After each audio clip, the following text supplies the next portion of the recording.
Guys আমরা কৃষক মানুষ, কৃষকের মর্মটা যদি না বুঝি তাহলে কিছুই তো কাজে লস হবে। দেখেন এই যে সরষেটা, এই যে প্যাকে হাতের মধ্যে ঝুলে যাচ্ছে, তাহলে এটা ক্ষতি। তাহলে এই সরষেটা আজ থেকে 10 দিন আগে কাটা উচিত ছিল। আজ থেকে 10 দিন আগে এই সরষেটা কাটা উচিত ছিল। দেখেন সরষেটার চেহারাটা দেখেন, এই যে। তাহলে এই যে এই সরষে বাড়িতে যাবে, বলেন এই সরষে বাড়িতে যাবে? সরষে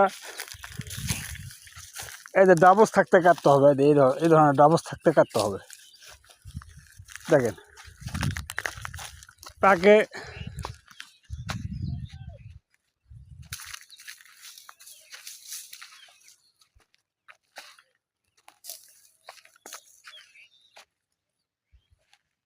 গাইস দেখেন, এভাবে তো কৃষকের ক্ষতি। কৃষক বুঝতে হবে যে আমরা এই ধরনের কাঁচা থাকতে কাটা লাগবে, এই ধরনের কাঁচা থাকতে কাটা লাগবে। এই সরিষাটা নষ্ট হবে না। আর পুরা জমিটা দেখতেছেন, এই জমিটা অর্ধেক সরিষা নষ্ট হয়ে যাবে। এই যে এখন তো সরিষাটা কাটাই হয়নি, দেখেন এই যে, এই যে দেখছেন। তো গাইস কেমন লাগলো ভিডিওটা?